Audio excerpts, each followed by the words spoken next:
Welcome to Brain Vet. We are delighted to have Georgi Gardiner on the show, and we're going to be talking about love and limerence. Georgi, would you like to start with a thought experiment? So suppose that Terry is somewhat kind of enamored by his favorite podcast host, Sam Seder. Sam Seder is a real person that runs the Majority Report. But anyway, Terry is enamored, like watches all the shows, thinks he's charming, witty, funny, attractive, likes his sense of style, likes his kind of ethical sensibilities, and just really just like feels a warmth to this guy. So he has what we would call like a parasocial attachment to him. So meaning it's kind of this one-way directional attachment that we have to celebrities. That's parasocial. So Terry just thinks about him a lot and just like admires Sam Seder so much. He says, I'm in love with Sam Seder, he says to his friend. And his friend says, don't be silly. You can't be in love with Sam Seder. You've never met Sam Seder. You're infatuated. You just have an attachment. You just admire him, like something like that. You have a crush. It's like a celebrity crush. And Sam Seder's like, no, I'm in love with him. Okay, so they have this disagreement. And I think in some such cases, it's a disagreement about what they think love is. So Terry and his friend disagree about what they think love is. And I think that disagreement doesn't entail that one of them is wrong. So normally if there's a disagreement, it means that one of them is wrong, right? So if you say the film starts at 6 and I'm like, no, it starts at 6:30, like one of us is wrong. But in this case, it might just be like they just have different conceptions of love, because there's no like hard and fast forces in nature or in society or in language that chisel the exact nature of love for every single dispute that you could have about what love is. So, I mean, I should say that in some such disagreements, one of them will be wrong, right? So if one of them is like, says that you can be in love with a number, that you can be in love with a rock, I think one of them is wrong. You know, one says you can, one says you can't. I think one of them's wrong. That you can't be in love with a number. And if one of them says like, you can't be in love with somebody of the same sex, I think that person's just wrong. You can be in love with somebody of the same sex. But I think there are these other disagreements. You know, can you be in love with somebody that you dislike? Can you be in love with somebody without sort of with a child and so on? I think some of those cases, there's just no fact of the matter. There's going to be some such cases like that. And I think that the kind of can you be in love with a celebrity you've never met is a nice case where people might be sort of be split on the question. So I took that to be a really interesting example. It gets a few different things. So one is this idea of what permissive flexibility in our conceptions, where sometimes it's just not clear there's a fact of the matter about what something is. And that could be, there could be a permissive flexibility about a lot of things. Like, does your conception of chair include ski lifts? Some people might say yes, some people might say no. It might just be like, it's just chair it's like a kind of vague at the boundaries, and that's such a case. So I think that's one of the things. But I think that this thought experiment illustrates. But that's like a sort of fancy pants philosophy debate about what is the nature of conceptions, right? I think what's more interesting is the way that love ascriptions are really powerful, because they don't merely describe the world, they can also change the world. So if I say that I'm wearing a floral dress, I'm just describing the world. I'm not actually changing any fact about myself. I'm just describing, here's a fact about me. I'm wearing a floral dress, and it could be accurate, it could be not accurate. This could be a top, not a dress. But if I say I'm in love, that's a different kind of self-ascription, because it changes my self-interpretation. It will change how I'm valuing things. Like, so let's just, suppose it's me now. How do I value my attachment to Sam Seder? Do I now think it's got this really precious kind of value in my life, as opposed to a mere crush, which doesn't? It can change what I attend to, what I notice about my interpretations, and how I sort of interpret other things in the neighborhood. Like, now is this more of a problem with respect to like the fact I'm not with Sam Seder, or the fact that I'm like, in a relationship with somebody else, or something like this. And so I think the kind of romantic self-ascriptions have this really interesting feature like that. And of course, not just romantic ones, lots of other ones, including sexuality terms, for example. When you say that you're queer, when you say that you're straight, maybe there's some permissive flexibility about what that means, and maybe thinking of yourself as queer and thinking of yourself as straight isn't like saying you're wearing a floral dress. It's something like that can really change how you interpret, how you behave, how you interpret your feelings, what you notice about those feelings, and so on. So I think it's a really fascinating area for people to think about. So I'm curious about the cases where you think you could be wrong. So you said, for example, you can't be in love with a number. I'm curious about what's different about that case compared with other cases where we might have controversy. I also want to give a second example. What about the stalker? So there's a Netflix series that's become very popular called Baby Reindeer, about a woman who stalks a man who's a bartender, gives her a free drink when she walks in one day, and then she becomes totally obsessed with this man, and she would call it love. I'm sure she would, but he would say no, it's not, and a lot of people would say no, it's not. Assuming we're not talking about love for an impossible object like a number, impossible in this sense, could she be wrong about loving this man? Yeah, I mean, these are huge questions. So good. And I think that it's funny bringing up that bartender case and the stalker case, because that's going to really cut to the heart of the limerence debate as well. What is limerence for a start, which we'll get to, and then can you have limerence for somebody and also be in love with them, or is love and limerence the same thing? Like you have limerence and you're in love, and that's the same feeling. So there's like a whole bunch of questions when we get to the limerence thing about that second case. So I think one thing that's worth emphasizing about this research is I'm really trying to not make any claims about the nature of love at all. All of the research is like, look, you might find this as an illustration. Like you might find the number one convincing, you might find the child one convincing, you might think that the can you be in love with an animal one is a convincing example of permissive disagreement. You might think, no, it's just clear you cannot be in love with an animal, or you cannot be in love with a number. And some people might think, no, it's obvious you can be in love with an animal. And some people think, no, that's a case of permissive disagreement. So I'm trying to not make any actual claims about the nature of love and the scope of love. I'm just trying to, as best I can, get to like provide, to kind of give it, say, whichever example works for you, use that example. And now let's talk about things like how that can affect our downstream self-ascriptions and so on. Because there's a lot of philosophy already about the nature of love. And I think there's almost something a little bit arrogant about thinking that one particular philosopher could like, now I know, I can tell everyone else what love is. I'm like, I don't know what love is. But I'm interested in things like the power of self-ascriptions and the power of attention and how self-ascriptions can affect attention. So that's kind of the scope of my research. That said, my thought is something like, that if someone was in love with a number, then what's happening is a kind of delusion about, and this I'm talking about romantic love, right? So you can love the number 3 or something, it's a great number. But like, I'm talking about romantic love. But if you were in romantic love with something like a rock, what's happening is you're having a kind of self-delusion about the nature of the rock, or you're radically mistaken about your own feelings. Like the rock kind of gives you a sense of warmth, and you're just like really mistaken about the your own feelings, or maybe like the nature of love. Of course, that's saying that is begging the question. Or you're having these conversations in your head with the rock, and you're misunderstanding the nature of the rock. So it's a kind of delusion. That's the kind of idea. So in the background there is some implicit assumption that, like to be in romantic love with somebody, there has to be like a certain like appreciation of psychological complexity, or appreciation of like a personality or something like that.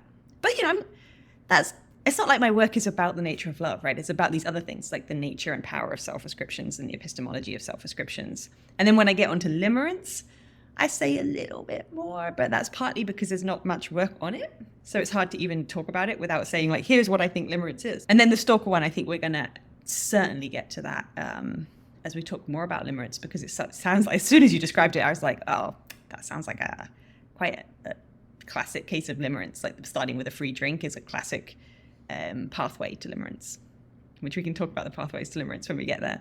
But yeah, there's these kind of debate, like if somebody is just like mean to the person, or doesn't respect the person's boundaries, or just like has such this really gets to limerence, like you really are just completely mistaken about their personality. So you think of them as one way, like a celebrity, we project onto them this persona of being one way, and they're absolutely not. Like, are those things incompatible with love? And I think there's like a lot of debates there. I'm just trying to, as much as I can, avoid those debates, because that's like, a lot of people are working on that. I think it's not like I see myself as a particularly an expert about the nature of love. I see myself as an expert about things like epistemology of conceptions and self-descriptions and attention. So I'm interested in how you could have a number of different conceptions start to intermingle with each other, and how your view on the one might lead to a change in the others. So I think Jason is going to see himself as a resolutely gay man. So much so that we ran a little, not just a thought experiment, but a real experiment a number of years ago, where a group of us took him to a strip club. And he said, I've never seen a naked woman in my life, ever. And I'm kind of curious. And after being very viscerally encountered with by the nude strippers, he said, Mark, I'm so glad that you took me to that, because now I know without a shadow of a doubt that I don't have a straight bone in my body.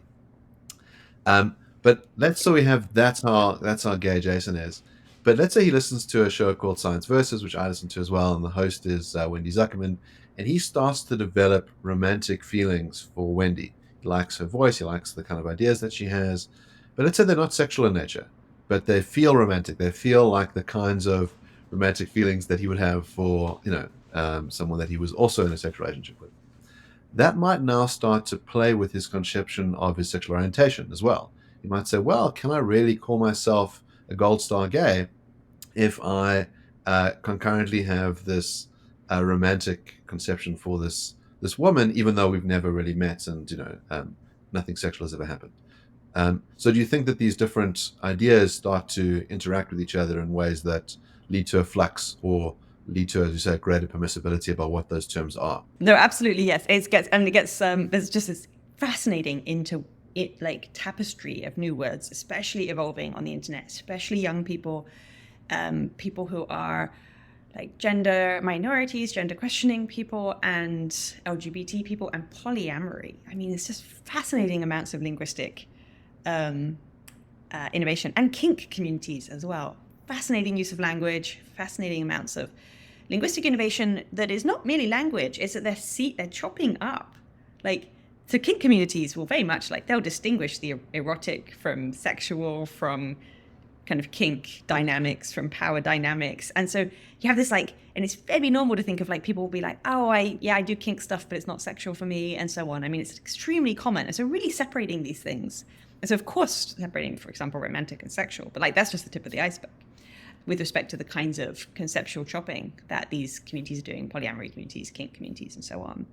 So, of course, when you said about the strip club, I was like, well, it's not proof, because strip clubs are a very, distinct context, right? Which might be quite a bit of a turn off, to be honest. But the first thing you said was about how did these conceptions interact with each other? And I think this is really fascinating too. And so if you take a child who learns the concept pond, that's a still body of standing water, fresh water, and it's quite small. So it goes about the world, has been learnt pond, and it's labeling things pond, and it's basically typically getting it right and having a good time with words as kids do. And then they later learn the word lake. And so lake is standing body of fresh water. And they're like, pond was a standing body of fresh water. Lake is a standing body of fresh water. And so what happens is they learn, well, lake is the bigger one. And so one thing that can happen here is their kind of archetypal pond gets smaller. What they think of as a pond, what they categorize as ponds, gets smaller to make room for lake to exist in their vocabulary. So that now they can, it's why would we have pond and lake? Well, okay, ponds are the small ones, lakes are the bigger ones. And so what can happen as they absorb the word lake into their lexicon is their conception of pond changes. So what's happened here is learning lake has affected pond, even though they had pond before and all they've done is learn a different word. And so you have this kind of coherentism between concepts that I think is really interesting, where learning one conception can change another conception.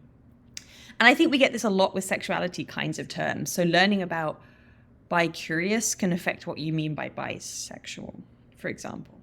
Or learning heteroflexible can change what you mean by queer. And so learning what a situationship is can change what you think a relationship is, and so on. I mean, like a relationship. Are we in a relationship? Of course, relationships are all over the place.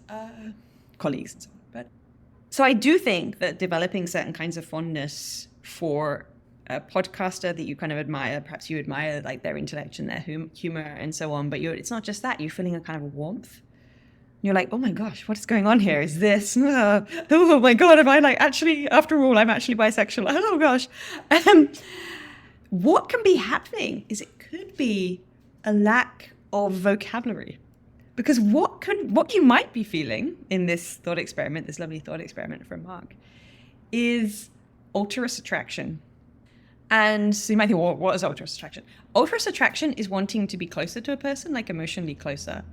And so typically it's in the context of friendships, and where friends are beginning to talk about emotions in this way that really kind of helps people understand emotions and they feel an emotional intimacy. What can happen is the person wants to be closer friends, and they feel like this kind of drawn to that person, and maybe a little bit of envy about when other people are emotionally intimate. And so in our kind of broad culture, we don't have the word altruist attraction. That's not a common word. It's also called a squish, by the way. So a crush is the sexual one, a squish is the friendship one. And so we don't have many kind of pieces of conceptual resource available to us to interpret that thing, to interpret altruist attraction. And so we put it in the crush bucket. We're like, well, it must be a crush. Like, I'm jealous of the other people around them. I want to kind of hang out with them all the time. I like it when we kind of, kind of getting close and really talking, and it's a bit intimate. In our ordinary culture, emotional intimacy, romantic intimacy, sexual intimacy, and then things like increased like financial connections, they all go together, and they're all supposed to go up this kind of escalator of increasing those things, increasing them all together. Until you're sort of cohabitating with the person and your finances are connected and they're the only person you're having sex with. That's like our general narrative, but it can be very limiting of our concept, of our interpretation. So when we suddenly develop these like feelings for a friend where we want to be closer to them, we think, well, it must be a crush, because what else could it be? Because people don't know about things like squishes. So it might be that you develop some other affection for the podcaster that is in fact compatible with being fully homosexual. But it could also just be that, sexuality is a wiggly thing. So what I'm curious about is, when you say, if I were to develop a squish on Wendy Zuckerman, which, by the way, I haven't, although I think Wendy Zuckerman's content is amazing. If she is listening to this, I haven't developed a squish. But going with Mark's thought experiment, if I were to develop a squish, before I learn that term, before I learn what a squish is, and in my head, I only have two categories. It's only I'm in love or I'm not in love.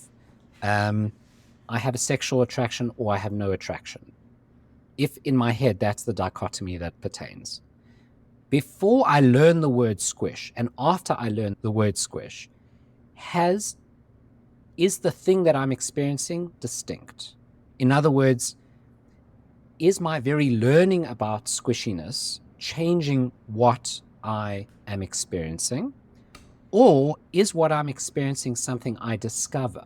Is it a concept that I learn is applicable to what I'm experiencing? Or does the very experience of learning the concept change my experience regarding Wendy Zuckerman? Okay, so there's like, this is kind of like an ontology of emotion. And I think one question here is like, how well categorized are the emotions in nature and the attachments in nature? And so part of the complication here is we have emotions, like, do we feel excitation around the person? And then we have like kinds of attachment, like, are we in love with the person? Do we admire the person? Is the person a role model? And so these are like also separate kinds of thing. And then, so my own inclination is to think that when it comes to certain kinds of emotion and certain kinds of attachment, and especially certain kinds of attachment, there's not like neat buckets in the universe. It's not like this is the cases of love, this is the cases of sexual attraction, this is the cases of purely platonic friendship, this is a queer platonic attraction, this is an altruist attraction, and there's a few other ones. There's wanting to be physically intimate that's non-sexual, as well as another one that people is like wanting to cuddle the person, for example. There's a few different ones like this, and there's a number of them. I don't think our attachments and our relationships and our emotions fit those buckets. And so I don't think like learning of altruist attraction and then you're like, oh, this makes it altruist attraction. I don't think it's like, oh, this is clearly a case of altruist attraction.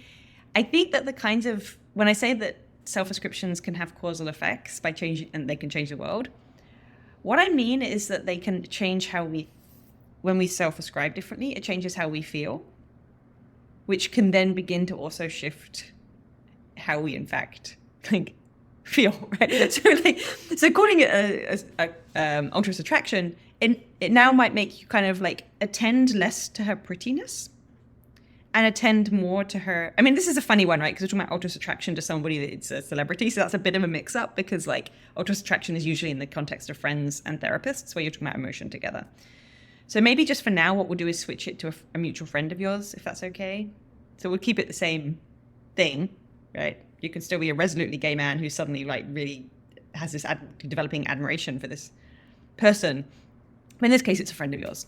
And you sort of find that you kind of keep wanting to go for coffee and you kind of enjoy and you find them really funny. When you're all at the pub together, you just kind of laugh more at what she's saying and you're like, what is going on? So I think if you discover altruist attraction, then what might happen, I mean, these things are really complicated and people vary, is you might then begin to notice things like that she's good at processing emotions and that you kind of find that the filter that she puts on your emotional experiences when you tell her what's happening and she's like, oh, blah, blah, blah. You're like, that's really, yeah, I really like that. That helps me a lot. I find that such a useful, valuable part of my social tapestry is interacting with this person in this way. And you kind of like begin to see her facial features and bodily features differently where you're just like, yeah, she's pretty. Yeah. But man, she can really help me understand my life experiences. Like she really helps me understand why my neighbor aggravates me so much or whatever. Whatever it is.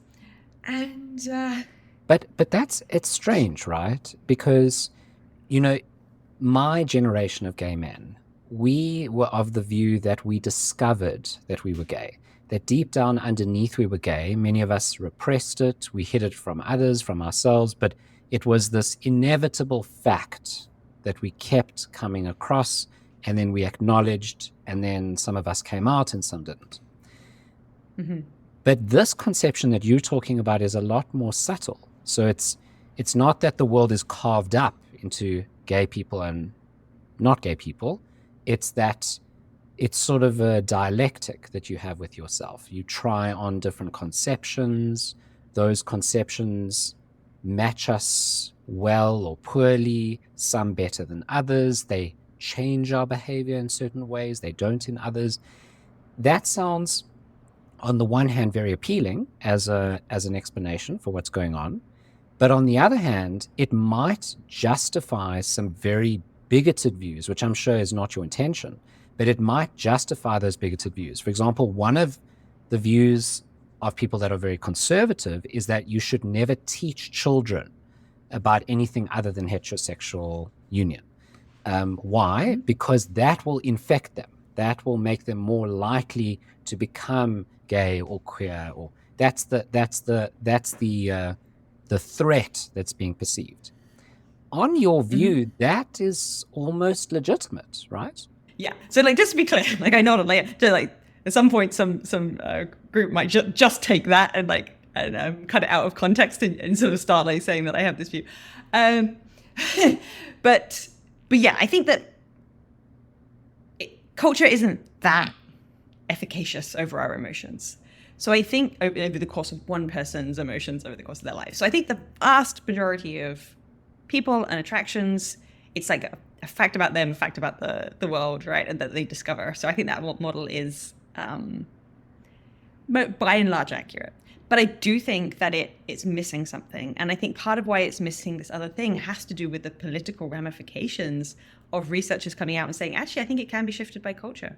But I think there's a lot of people who, when you listen to their personal narratives and so on, that's what they say. Like, they talk about how sexuality, when and how and if they ever discover that they're gay, but also for some people, whether or not they have these attractions that are queer attractions, and to what extent they do and how they interpret them is affected by culture. And people do not want to talk about it as much because of its possible political ramifications, like giving fuel to these bigoted views. In my own work on this, I flip it, right? I'm like, if these sexualities can a little bit at the margins in some cases be steered by culture, then that could be a really good thing, because over generations we could change our culture towards a more queer society. And so this is kind of jumping ahead a little bit, but like there's this expression, I will be a soldier so my son can be a shopkeeper, so that his son can be a philosopher, from Adams. Quincy Adams, but I may have misattributed that quote. The quote is actually famously always misattributed anyway. So whoever I say, it's standardly misattributed. So I kind of suggest this other thing, which is like we could think of men as, like, a straight man might now think, I will think of men as graceful, so my son can think of them as beautiful, so that his son can fall in love with them. And so it's that similar like shifting of what seems possible, like the Overton window of attraction over generations. But this is very, very different from gay conversion therapy over the course of one person's life. And it's also very different from thinking that this will do much more than just shift merely the margins of some cases. So I don't think it's like this like, oh, if we don't expose people to these kind of novel sexuality terms and so on, then everyone will be straight. That's not my view at all. I just think it can shift people a little bit in some interpretations. And it's not just queer attraction that has this feature either. So I think there can be cases where, like, suppose you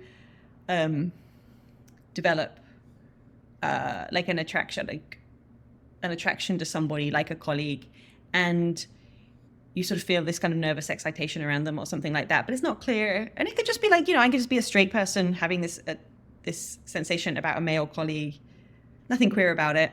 And it's kind of borderline whether or not it's a platonic attraction or not. It feels like in some such cases, then the kinds of narratives that we tell ourselves about attraction, what counts as attraction and what counts as not attraction, can have these effects. And so on then whether in fact it becomes attraction. And so I give an example of negging.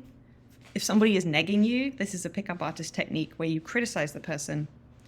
And because you criticize them so much, you put them on edge. And so now when this kind of target of negging is around the pickup artist, they feel on edge, they feel nervous.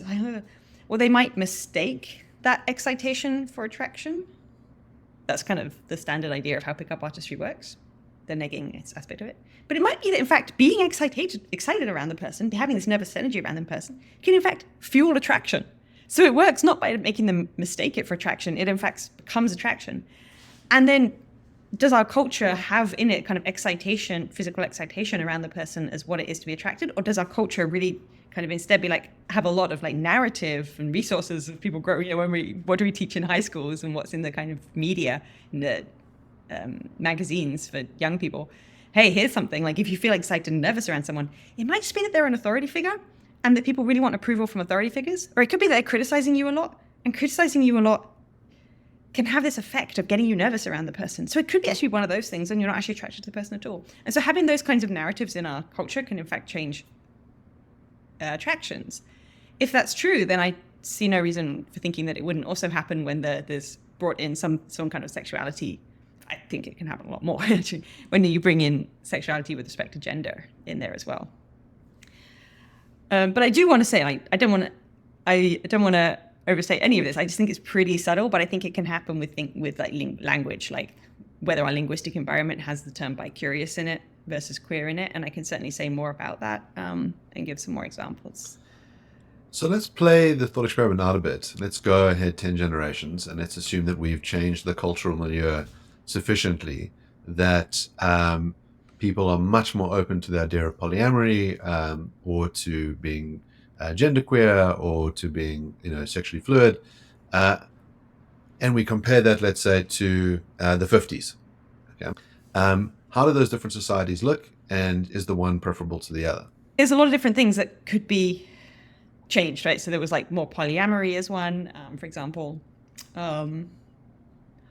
I think that the polyamory case is a really nice case where it could be like a really nice set of changes, because polyamorous communities tend to have more explicit communication norms, more explicit kind of self-understanding of what kind of relationship that is. And so that earlier, that kind of relationship escalator model that I hinted at, this kind of where you put the romance and the sex together and the emotional intimacy together. And all of this is, and financial connection, and it's all bundled together. And then friendships are kind of almost like secondary. They're like demoted. This thing, people get married and then they don't really hang out with their friends anymore. And that kind of goes like this. I think that is not a fantastically healthy set of, or helpful framework to build a society around when it's so homogenizing that this is what everybody should be doing. I think there's a whole bunch of other ways that people might want to live. So basing one's life around friendships, for example, having that as a really foundational structure of one's life. Also really long-term committed relationships, and also just seeing them as ending. I mean, they end and that's totally fine. Like not seeing it as a failure just because it ended, because part of the relationship hierarchy is it's meant to continue forever. You have kids and it continues forever until, one of you dies. And that anything other than that is a failure. But I think seeing it as like really long-term, serious relationships that were great and ended, and just because they ended doesn't mean that they weren't great in some way, that they count as a failure. And I think polyamorous communities are really good at seeing those kinds of ways that relationships could be different. So some relationships could be more based on friendship, friendship with sex, could be more like romantic, could be that they particularly like cohabitate very well, and so on. So I think that's a really nice set of changes for helping people be a little bit more self-conscious and not buying the kind of not trying to shoehorn their attachments into this one-size-fits-all, which I don't think fits all at all. And I think having a love based on romantic attachment, it's a fairly recent development. The marital vows that include to love and cherish forever, like fairly recent development. They seem like such a central part of a marriage that we couldn't imagine a marriage without it. Of course, it's like this is just what it is to be married, is to fall in love with somebody and to promise to be in love with them forever. This is like maybe a parochial view about how things evolved recently. Very historically ignorant set of assumptions, I suppose. So, as the resident polyamorist, I like that answer. Something that polyamorous people talk a lot about is NRE, or new relationship energy. This goes back to something that your work focuses on, which is limerence. And when polyamorous people talk about NRE, or new relationship energy, they talk about it in a very negative way.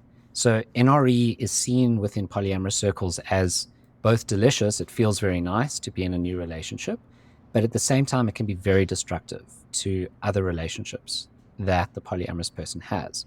And there's sort of lots of guidelines and guidebooks out there that tell you the list of things you should never do in the first year of a relationship. You should never move in together. You should never sign anything together. You should never make any permanent changes to your relationship structures with others during that time. You should never make any huge life decisions during that time, because the idea is that you're kind of a bit crazy during the NRE phase of a relationship. You've got a falsely exaggerated concept of the person that you're with, which could make you perform actions that you'll regret later, destroy other relationships that later you realize were actually very important. And the idea is that NRE is temporary. It's sort of a honeymoon phase, and that over time you will develop a more realistic conception of the kind of relationship you have with this new person, and how it would fit in with your other relationships. And newbies to the polyamorous life can often sort of destroy their whole polycule, their whole setup, if they don't pay very careful attention to the new relationship energy that a new partner brings. And so more wearied and weathered polyamorous people are very careful about making sure to place very firm boundaries around the impact that new relationship will have. In the context of monogamous people, we also talk about this. Monogamous people don't really call it new relationship energy, although I think that's a nice term. But I think what they call it is what you've called it, is limerence. And a lot of monogamous people would say that limerence is dangerous, that it's something that we should resist. Otherwise, we land up in a Romeo and Juliet situation where we land up killing ourselves for this new person out of some sort of idealized love, and that the whole thing is idealized and doesn't correctly represent who the person is in front of us and what this relationship is that I've gotten myself into. So is this conception of limerence or new relationship energy as dangerous the right conception? Is it very different from love, and how are they related? I think the example you gave is a brilliant example. So naming this thing new relationship energy, and it's like, well, why didn't, monogamous couples, they like to talk about themselves, they like to think about themselves too. Like, why didn't they name this thing? And what happens is in polyamorous communities and relationships, the way that things can come apart from each other means that they suddenly, they're rendered more vivid, and the properties of them are rendered more vividly. And so in a monogamous relationship, the new relationship energy is just part of the relationship, and it's what it is to then be making plans together and getting excited and talking about baby names or whatever it is, depending on your particular life goals. Whereas in a polyamorous relationship, in a polycule, you can really see distinctly what the new relationship energy kind of glows in a certain way, because it's not connected to those other things, because, hey, you already maybe live with somebody, or you already have baby name conversations with somebody else or whatever. And so it's just you can see it more clearly because these things have come apart. So I think it's really fascinating. And then it's also a really lovely example of the power of naming things, because the polyamorous communities have done some linguistic innovation, which is one of their fortes, one of their many skills, with ERE, established relationship energy. So why is naming ERE so valuable? Well, because by naming it, you then can attend to it and value it and see that it is also really an important thing to cultivate, or to, you don't have to cultivate something, value something just because you've named it. I mean, you can name sexual harassment. It was great to have named it. It doesn't mean we have to value it. But in the case of naming the ERE, it seems it's part of what's happening is to help people notice it and value it and cherish it and see it as different from new relationship energy, but also really important. And so it's a really great example of how linguistic innovation can occur, and that then its downstream effects of now they have a way of being able to talk about this thing.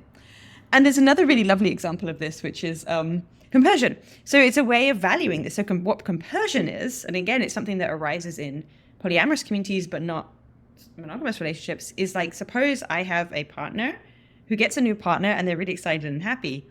Compersion is when I feel really happy that they are happy about a new relationship. So it's a little bit like the opposite of romantic jealousy.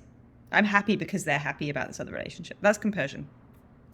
So by naming it, people can kind of value it and identify it and talk about it and normalize it, see it as a normal thing. It doesn't mean that you're not really invested in that relationship. Because under the normal social script, so we don't have a word like compersion, I might think, oh, does this mean I'm not actually that into this person because I'm really excited that they formed a new relationship? Does this mean I actually kind of want them out of it? I want them to go off with somebody else? I want to hang out with them less because I'm excited that they're happy about this new person, this new lover. But because instead we've had this word compersion, we can situate and interpret our feelings differently. And so I think it would be really valuable if monogamous communities linguistically innovate a word which is like compersion, but not where A and B are actually in a romantic relationship. Why? Because it's really nice to have an alternative to the mainstream narrative of sexual envy, because we want to cultivate something that's not that. So suppose that I have a very deep attachment to somebody that I can't be with. Either because the feeling is not reciprocated, they don't want to be in a relationship with me, or because I'm married in a monogamous way to somebody else or something like that. But either way, I'm really attached to this person romantically, I'm in love with this person who I can't be with. And then they get into a relationship with somebody else. So the standard narrative, given our kind of what language is available to us, is I would now be kind of sad and jealous because now they're really happy with somebody else. I'm I wish I was that person. I wish I was holding their hand instead. But if we have this this word which is monogamous compersion, I can be oh, this is implicitly, I really think this is an opportunity where I could be feeling compersion. I could be happy that now this person has formed this relationship because I really love this person and now they're happy with this other person. And so if we had a word for compersion that was normalized in monogamous relationship structures, that could be a really nice thing for naming and cultivating and valuing and normalizing this thing that's the opposite of sexual envy, which I think could be really valuable. Okay, so but you also asked me about limerence. So I already kind of want to take some issue with the way that you introduced limerence, because you sort of basically said it's it's like new relationship energy, but for monogamous people. And that is very much how the word is used. But I actually think it's misused when it's used that way.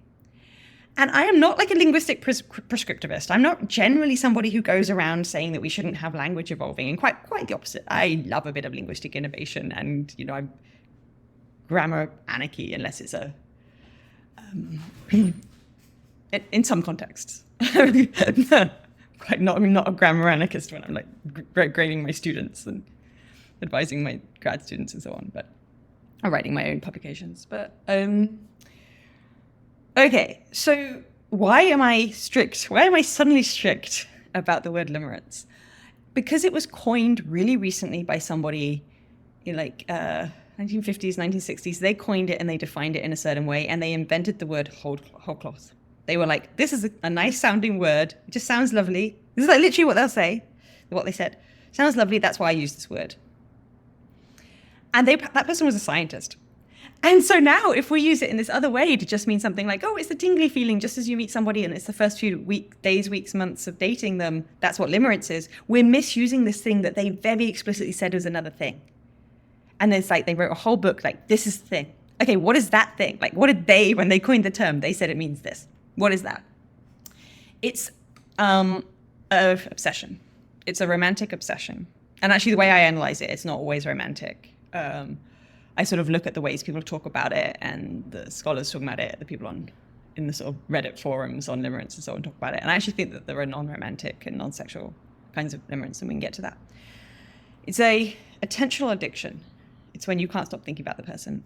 And it can be like all-encompassing of thoughts. So a lot of relationships, when they get together, it does seem kind of limerence-esque, and it might be limerence-esque, and then the limerence fades pretty quickly just when the relationship establishes. But I think it doesn't really count as limerence. Like if it's not completely taken over your mind, if it's not like a really big long-term seated thing where you can't escape it, then it's not really limerence. If it's not the kind of thing that I'm about to describe, when what I'm about to describe gets pretty gnarly, then I think it wasn't limerence. It was just excitement. It was like new relationship energy. It was just an excitement at the beginning. We already have a word for that. Like polyamorous communities have given monogamous communities yet another word. They're very good at doing that. And we can just call it new relationship energy and then save limerence for this other thing. Okay, so the way that limerence can set in, so this is kind of basically, I'm talking about romantic obsession, is there's a particular chain that gets people into limerence. And the way that people talk about it, and this is how it differs from love discourse, the way people talk about it is it's very much like, this is what causes it. And it's like this scientific approach. This is the average durations. This is the risk factors. This is ways that you might, if you want to stop the limerence, decondition or deprogram the limerence. This is all very different from how people talk about love. So what will happen is you have this glimmer. It's called a glimmer in the limerence discourse and the books on limerence. And it's this initial spark of attraction. They happen all the time, right? Like this is like the whole romantic film industry, and this is like how everyone gets together. Typically what happens is, so like some flirtation, like people get to know each other and then they start flirting or something like that. And then you get mixed signals kick in. So suddenly, person A, just suddenly person B seemed interested, and then suddenly they didn't seem interested, or it was a bit ambiguous, or they're not really sure. And so person A is like, oh, what just happened there? And they start thinking through those initial interactions, those very early flirtatious interactions in the glimmer. And they rethink it, trying to figure out what just happened? Because you have this mixed signals phase happening very shortly after the glimmer. During the glimmer, like right in the early flirtatious stage. And because it's in the early flirtatious stage, the things that they're putting through their minds again and again and again feels good. They're getting a dopamine hit because they're rethinking the glimmer moments, the exciting flirtatious moments. So this is very different from like constantly replaying like, should I break up with this person after 3 years, where you're constantly rethinking like, what was this argument about? What was that? That's like, there's no dopamine hit there, right? This thing is really early in the relationship, so the dopamine hits. And now dopamine hits are self-reinforcing. You just like rethink it, because you're getting the dopamine hit when you're thinking about it. So you're replaying, and it causes this like self-reinforcing cognitive rut of thinking about the person. Then they talk about risk factors. So the risk factors are like, why does the person keep replaying it so much? So if it's a consequential, high-stakes context of the relationship, so student-teacher relationships, the person's fallen, the flirting happened with their supervisor, their PhD supervisor, or it's a teacher and it's about a student, very high stakes. It's first ever same-sex attraction, boss or colleague, very common one, big age difference relationship can be a common one. And extramarital is another common one. So these are the risk factors which would cause the kind of obsessive rethinking from the early stages. The risk factors for being kind of ambiguous include online interactions where you can't really tell, like, was that a winky? Was that a smiley? That was a love? That wasn't a like? That was a heart? They used a red heart? What's going on there? That kind of ambiguity. And another risk factor can be background stress. If somebody's going through a stressful period, and that's partly because it amplifies the allure of that reverie. It's why the person does the keep thinking, is just escapism. So there's a lot of escapism effect, in limerence, where you're thinking about the person, replaying conversations as an escape mechanism.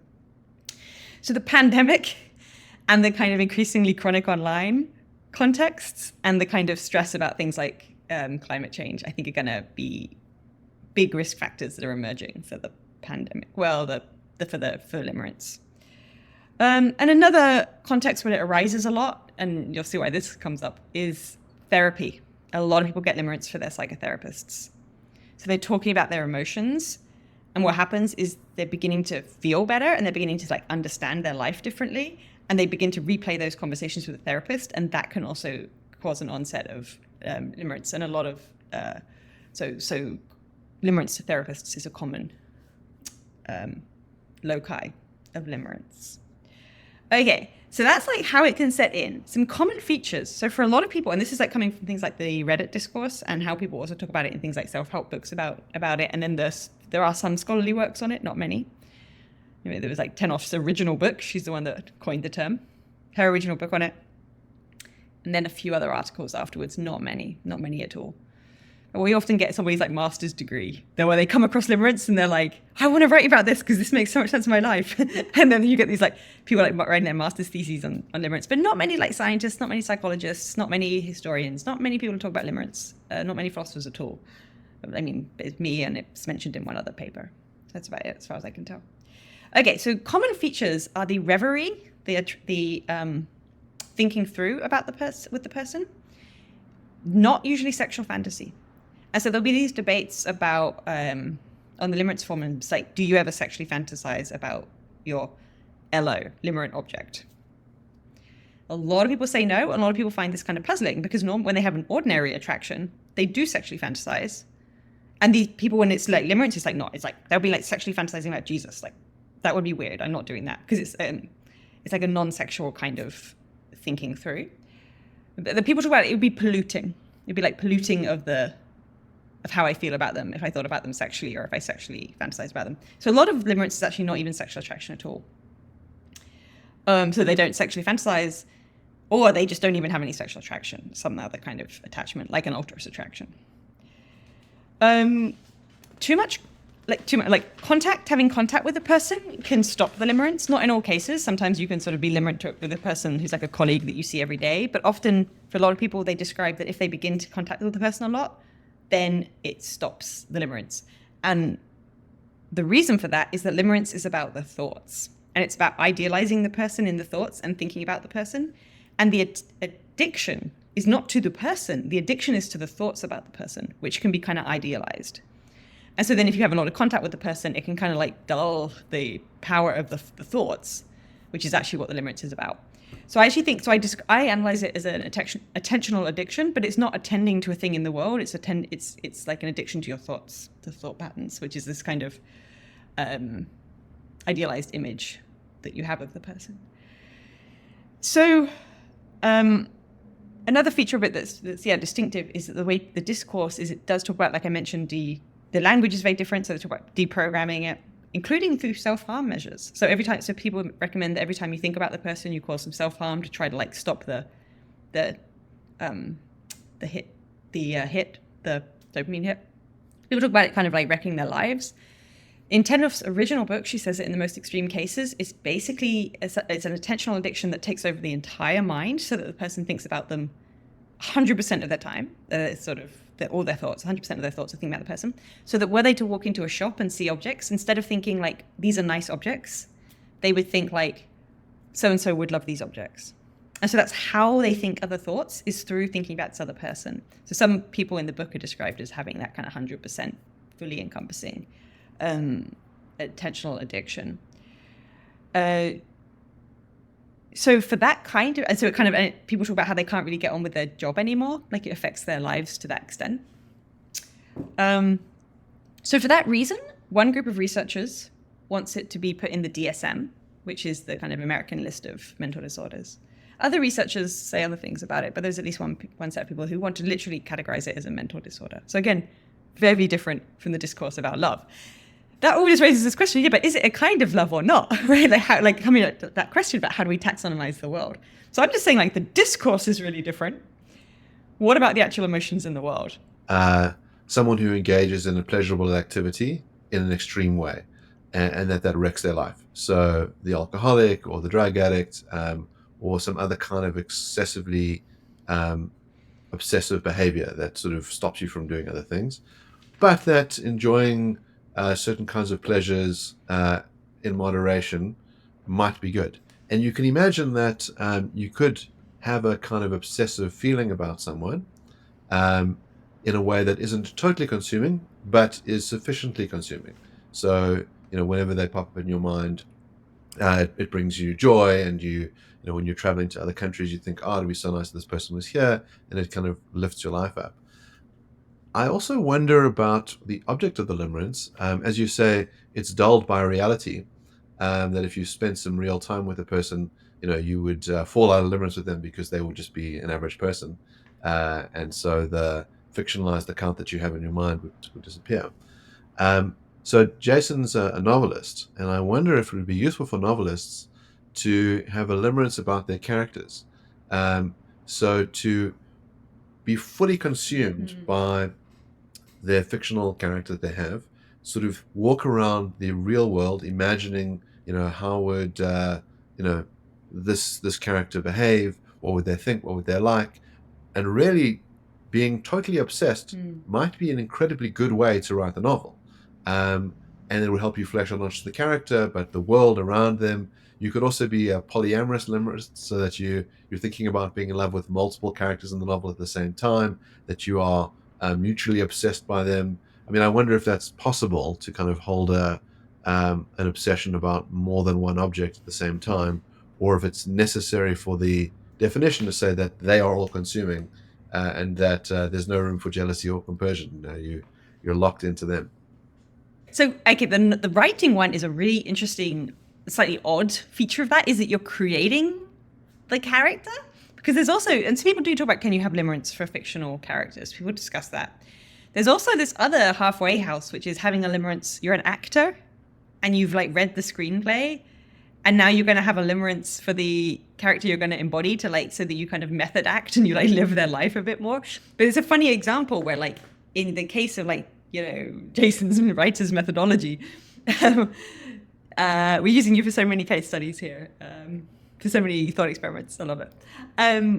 It's creating the character. So it's really weird. It's thinking about something that doesn't even exist. I'm a little bit nervous, by the way, about calling it limerence, because it's not every attentional addiction is limerence. So you have things like rumination of thinking through violence, people that are addicted to thinking about violence, or thinking about rescue fantasies where they're constantly thinking that they're going to rescue, but it could be complete strangers. They're just going to turn up like a superhero. Daydreaming about some other thing, where they're daydreaming that they're actually royalty or a celebrity. So I think there's a whole bunch of attentional addictions that aren't this one. And then so you could have an attentional addiction to just thinking about the world of your novel, which, if you're a fantasy writer, that could be really helpful, just to be constantly thinking, oh yeah, how would gravity work if there's 3 moons?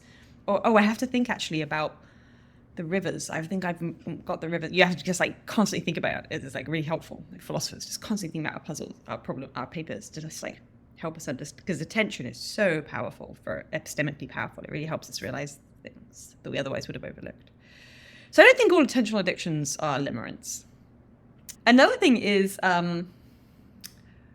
limerence can have value. So there's a writer called Eaglehawk, and I also explore this idea too, of limerence being a really powerful therapeutic tool because it helps people better understand themselves and their lives. And so limerence kicks in a lot with people when they're middle-aged, midlife crisis, or when they're massively reassessing their values, their life values.